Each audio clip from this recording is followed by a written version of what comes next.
시편 81편 10절부터 13절에 있는 말씀입니다. 시편 81편 10절에서 13절 말씀을 우리 함께 읽겠습니다.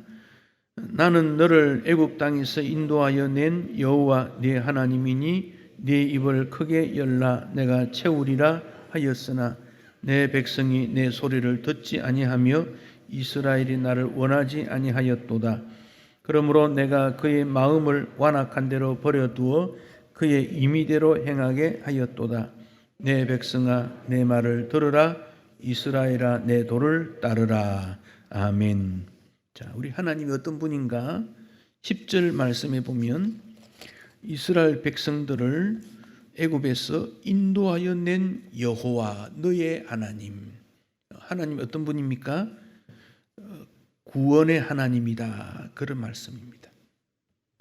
우리를 죄와 악에서 구원해 주신 하나님. 하나님이 스스로 그리 말했어요. 나는 너를 애굽 땅에서 인도하여 낸 여호와 네 하나님이다. 나를 구원해 주신 하나님이시다. 구원해 주신 하나님은 무엇을 우리를 위해 못 해주겠습니까? 다 해줄 수 있지요. 그러면서 10절에 말씀하시기를 너의 입을 크게 열어라. 내가 채우겠다. 입을 크게 열어라. 간구해라. 그 말이죠. 기도하라. 그런 말입니다. 그런데 사람들 잘 기도 잘 안 해요. 기도 많이 할 것 같은데 기도하면 뭘 해야 되는지 모르겠다 그래요. 그래서 기도 노트가 필요해요. 기록을 해야 돼요. 입을 열면 어떻게 엽니까? 크게 열라. 크게 다 담기는 거지요. 크다 그 말은. 크게 열라. 하나님께서 채워주시겠다. 채워주신다는 말은 만족이지요. 만족. 16절에 보면 어떻게 만족하게 해주실까를 우리에게 보여줍니다. 16절 또 내가 기름진 밀을 그들에게 먹이며 반석에서 나오는 꿀로 너를 만족하게 하리라.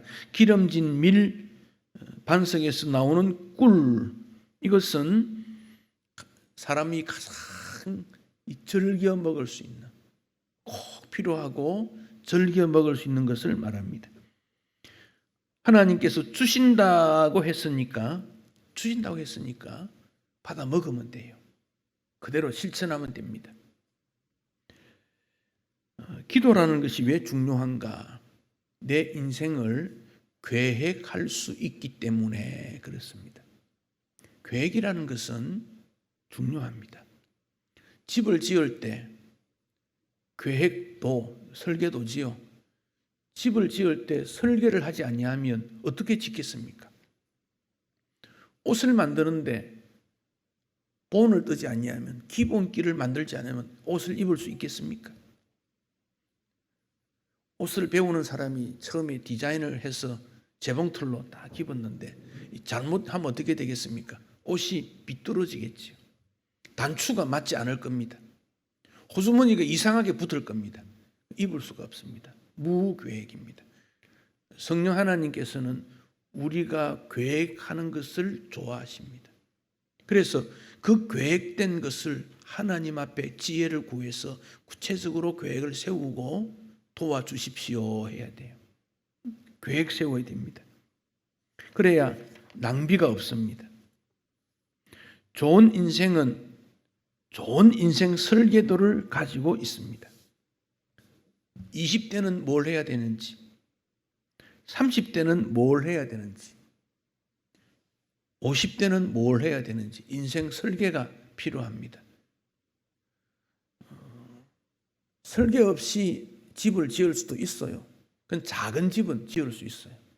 그러나 큰 집은 지을 수가 없습니다. 고칠 수도 없습니다. 인생 설계가 필요합니다.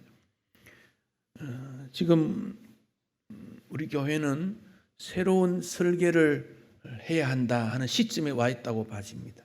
여러분 모두가 우리 교회 회원 아닙니까? 주님, 우리 교회가 해야 될 일은 이제 무엇입니까? 그 속에 나는 어떤 일을 해야 됩니까? 주님께 물어봐야 됩니다. 기회가 부족하면 어떻게 해야 됩니까?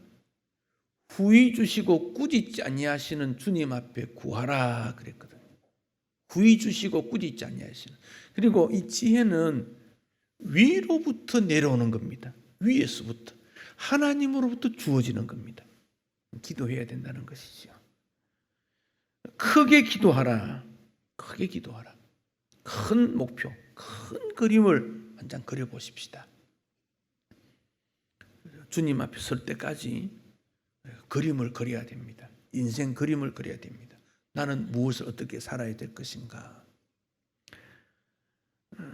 기도하지 아니하면 믿음이 작아집니다. 약해집니다. 믿음이 무엇입니까? 나는 한계가 있다.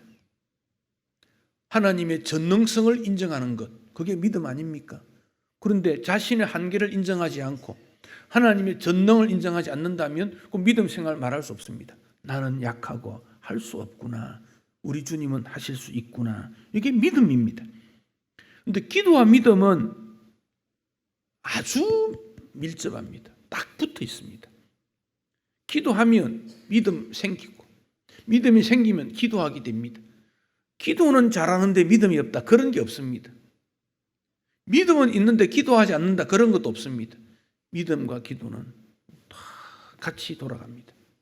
같이. 그러니까 믿음 탓하지 말고 기도를 강조하면 믿음은 일어나게 됩니다. 우리 예수님께서 마지막 시대에 믿는 자를 보겠느냐 탄식했습니다. 말세가 될수록 믿음 있는 자가 적어진다는 것이지요. 그 대상자가 나는 아닐까? 우리는 아닐까? 고민해야 되는 거지. 혹 내가 믿음 있는가? 없는 건 아닐까? 스스로 점검해야 됩니다. 여러분, 어떤 분이 당신 믿음 있어? 이리 말하면 여러분 뭐라고 답변하겠어요? 정말 믿음 있어요? 물으면 뭐라고 답변하겠습니까? 그 믿음이 어떤 믿음이냐 물으면 뭐라고 답변하겠습니까? 마지막 시대에 가면 이 믿음이 희미해지는 거예요. 믿음이 약해지는 거예요. 그래서 예수님께서 믿는 자를 보겠느냐? 믿음으로 행동하고 믿음으로 살고 믿음으로 고백한 자를 보겠느냐? 그 믿음이 무슨 믿음입니까? 나는 약하고 주님은 전능하시고 내 인생을 주님이 이끌어 주신다. 언제까지 이끌어 주십니까? 살았을 때뿐 아니라 죽은 이후도 이끌어 주시는 거지요. 그래서 그리스도인은 죽음을 두려워하지 않는다 그러지 않습니까? 그런데 어찌 살고 두려워하는 것은 믿음이 없기 때문이죠. 믿음은 두려움을 물리치게 됩니다. 믿음이 필요합니다. 이 믿음은 또한 회개와 맞물려져 있습니다. 회개하는 마음에 믿음이 들어가게 됩니다. 하나님께서 구하시는 제사는 상한 심령이라 죄를 깨닫고 고백하는 것을 말씀하고 있습니다. 다윗은 철저히 회개하는 기도를 올렸던 사람입니다. 여러분, 나이가 들면 문제가 생기는 게 자기 주장이 강해져요. 자기 주장. 자기 고집이 강해져요. 이건 내려놔야 돼요. 저도 그런 것 같아요. 이걸 내려놓는 일이 필요합니다. 기도하지 않으면 어떤 특징이 있습니까? 은혜가 사라지게 됩니다.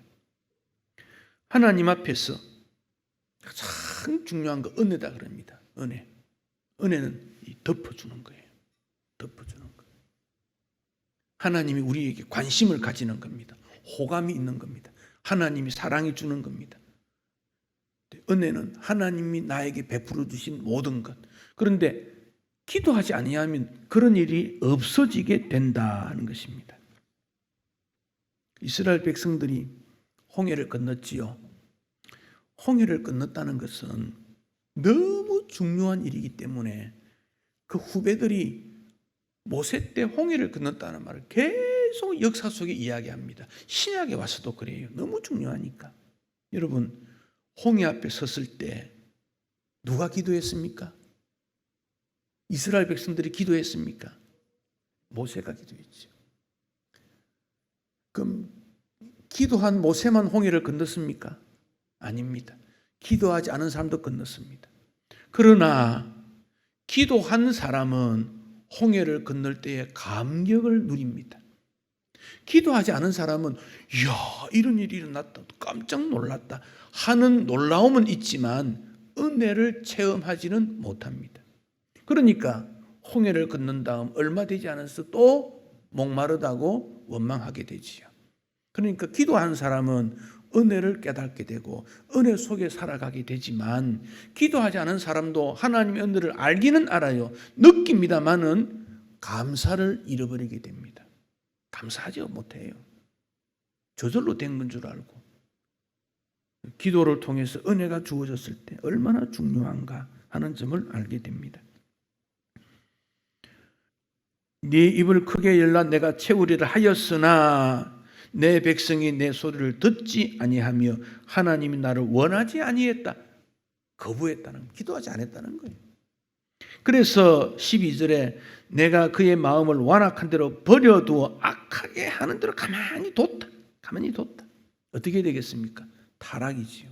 타락.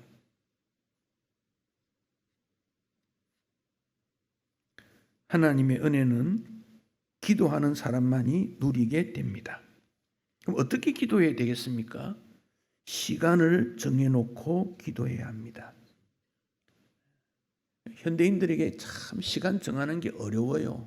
시간 정해야 됩니다. 다니엘, 베드로, 요한, 예수님 다 시간 정해놓고 기도했습니다. 여러분도 기도 시간이 있어야 합니다. 야곱은 하나님 앞에 기도할 때 약속을 했습니다. 서원을 했습니다. 그 서원이